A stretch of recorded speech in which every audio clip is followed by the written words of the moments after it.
Hello everybody, welcome to number 27. I'm Jack. Now, even here in the UK, it is now summer, so what better time than to look at two affordable convertibles?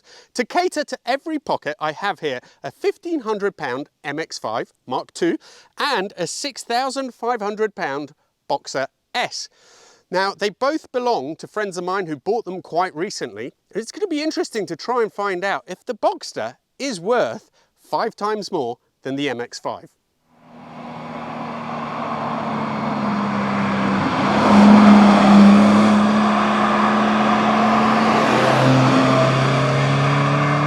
So the Boxster, this is such a significant car for Porsche. It's pretty much credited, along with the Cayenne I suppose, for saving it. When it was developing it in the early 90s, it was in terrible dire straits financially. The car that came out was really a fantastic all-rounder, but they didn't have much money at the time, so in order to save, really, front of the windscreen, the car is basically the same as a 996. That includes the interior, which is quite well built, but aesthetically and in terms of materials isn't the nicest. It does work absolutely well enough though. Another bonus actually, or a bonus of the fact that they had no money, is that they ended up using the flat 6, like a lower powered, smaller version of the flat 6 that was in the 996, but they used that all the same rather than an all new 4-cylinder. Now the 6 is a really big part of what makes this such a bargain for the price that you can get it at. In typical Porsche fashion, it is just the kind of car that you get in and everything is thought of. The sense that ergonomics, the light switch there, your heater controls, everything is easy, everything is to hand. So perfect reach to the wheel for me. My legs could do with having a little bit more room, but no, actually it's pretty much bob on. Now, I would normally whinge more about the interior and the quality, but because the Mazda is here and I've been in that, it kind of makes this feel like it's better than it is. And let's be honest, it's not actually that bad. Now, even at these lower speeds, it rides with a really, I don't know a better way to explain it, it feels expensive. It's really well damped. I mean, it's not that it's soft, it just feels right. It handles the bumps absolutely perfectly. The car's dead steady, and if it can maintain this car's pretty much absolutely standard as far as I know. If it can maintain the composure that they're famed for, and yet be like this at lower speeds, that is incredibly impressive. Engine's very responsive, sounds quite nice with the roof down. The whole car just screams of maturity. It feels heavier than it should be. But again, that kind of makes it feel like a quality product. Everything from the gear change, let's do a little pull.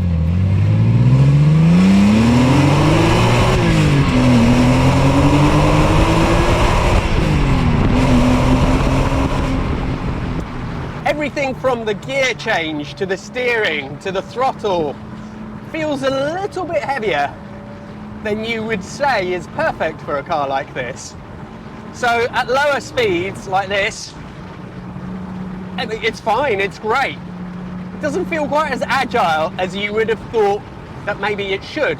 Also, on that run I just did there, yeah, you know, it's quick enough. I think 260, 280 horsepower this particular 3.2S has. Definitely not, you know, mad quick, but it's fast enough to have some fun.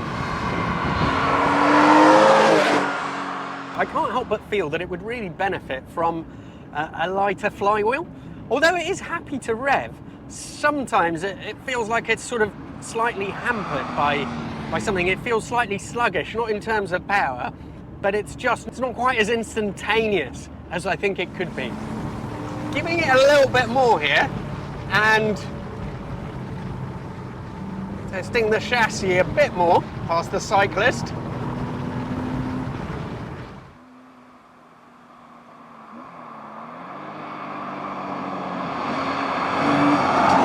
And again, it's just so competent, so good. At the moment, I have to say, it's not madly exciting it.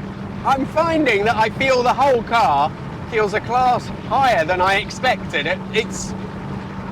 It feels mature, I can't feel any scuttle shake really. Everything feels pretty solid. It rides with maturity, but it's not making me think, wow, this is so much fun. Not at this point anyway.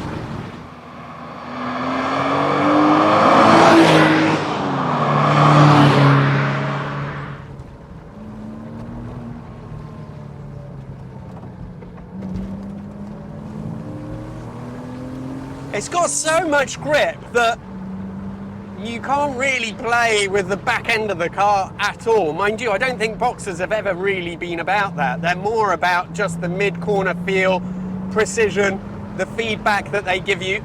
You know, it doesn't feel like the steering is super quick or super precise. It has got precision, but there's also some damping sort of factored in there. I think maybe to make it easier to live with. Brake pedal feels good. Just goes exactly where you point it. And it's got this fluency about the suspension, which I'm just finding astonishing. Heel and towing is really easy.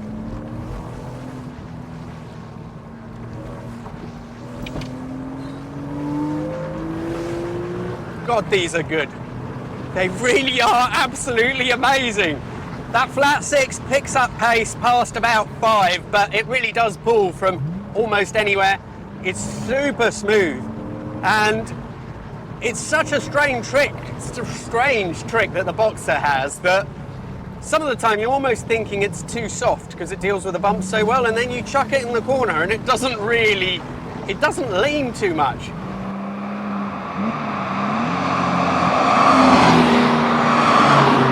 Maintenance, of course, will be more expensive than the MX5, as will fuel consumption, but honestly, you're paying so little for this in the first place. It does not look like a $5 car. This one in particular, with the Porsche script on the side, which my friend James, who bought it, wasn't sure about. I love it. I've loved it on every Porsche. I think it looks great. And I'm pretty sure that these wheels were an option, as was the extra wind deflector there, back there somewhere. But with those on and everything, it looks great. And to me, the fried egg headlights, I've always been a bit of a fan, actually. I don't hate them as most people seem to. If you've got a spare 5 or 6 grand, just buy one. Unbelievable that they're still so cheap. But the question is, now I've driven MX5s before and found them to always surprise me. I've driven some tired ones and they've still felt great. I wonder if the MX5 is going to be more fun than this. I think as a long-term proposition, this will be better, no question. But in terms of pure fun, I'm not sure. We'll have to wait and see. I can already say this feels so much better than the Boxster. Are you getting it? It's like well, this is a sports car. Yeah. Having a bit of fun with my friends. Obviously, James paid more for his Boxster than Fergus did for this. So this is a 1.6 Mark II. So in some ways, probably not the ideal engine choice because they're not that fast. The 1.8 supposedly gives you a bit more adjustability. I don't know, we will see. But I've driven lots of MX5s and they are just blindingly good, including well-used ones like this. Now, Ferg got this, and originally they were going to do a turbo conversion. Decided they didn't want to go through with it. Luckily, didn't modify anything too much. And then he bought it, unbolted all the bits, put all the original stuff back on, and has now been using it.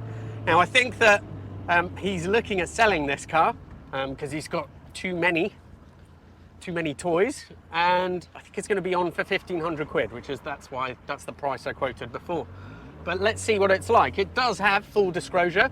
It is a little bit tatty, but then again, it's probably the cheapest MX5 you're going to find. So I think that one wing at the back had a little bit of bubbling, so he's kind of done a quick sort of fix up on that, and the rear of the sill as well, plated that. And apart from that, it could do with a clean, but it presents pretty well.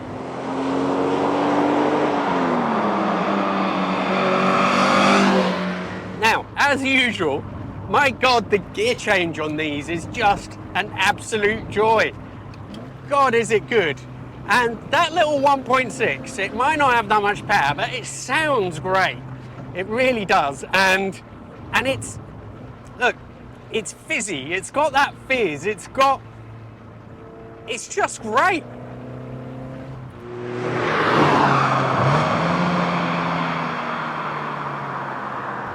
As usual with MX-5s, this car is better than I was expecting.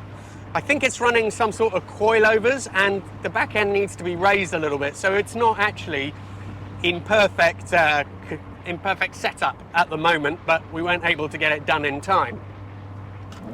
Oh, but just look, just blipping the engine, downshifting, it's just lovely. Even that, I don't know how Mazda made a gear change, which is so good, but it is just brilliant.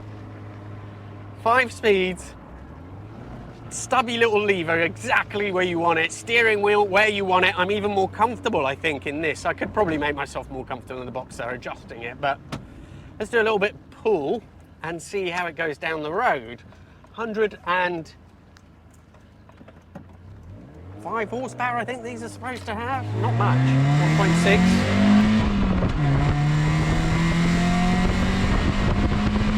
Lovely and revvy though. You take it past 6.5, it goes quite happily.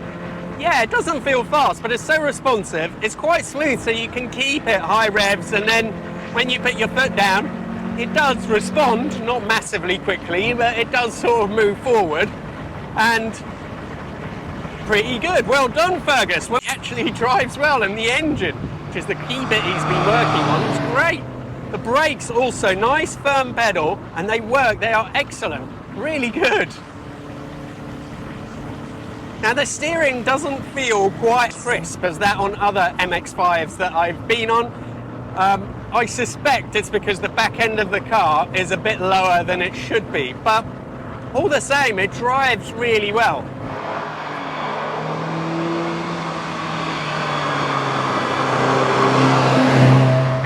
It's got like leather seats, which I think was an option, but the interior, so comparing to the MX-5 Series 1, well, let's be honest, you know, Mazda were forced into evolving it because you couldn't have pop-up headlights anymore for safety reasons. Plus, when they first launched it in the 90s, they had the market all to themselves. By the time the Mark II came out, Fiat were making sort of two-seater convertibles, Toyota they had a bit more competition on their hands, so they had to modernize. So this is about, I think, 100 kilos heavier than the Mark I. It is more comfortable. I think it's a bit more roomy in the interior. The interior is slightly better quality, but it definitely doesn't look as good. It looks more dumpy. It's, you know, but that's why they're cheap though. The Mark I is much more expensive and very difficult to find a decent one. These are much more accessible and still absolutely great to drive. You know, it's got these coilovers on there, but it rides pretty well. I mean, it's £1,500 and you can still have a lot of fun in it. You get lots of feel through the steering. It's quite precise. And I think that once the Geo is redone and the back end is raised, it's going to be absolutely spot on. Again, a massive amount of car for the money.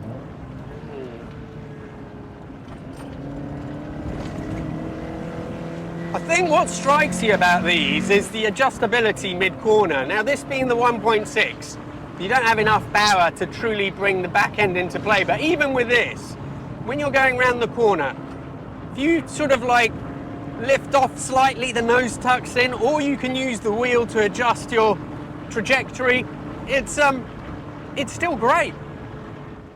And of course, the great thing about these is that they are absolutely as cheap as chips to run. So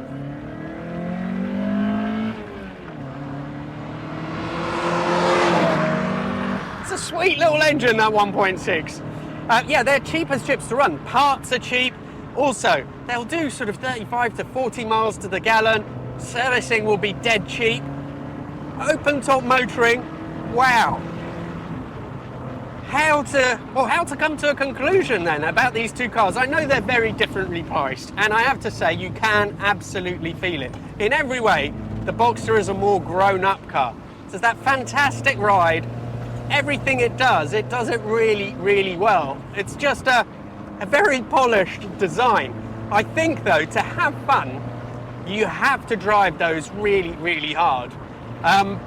They're just so capable. I think one of these, set up properly, you can drive it slower. In some ways, probably have more fun, to be quite honest. And especially if you get a version which has a little bit more power, then you can bring the back end into play a little bit. So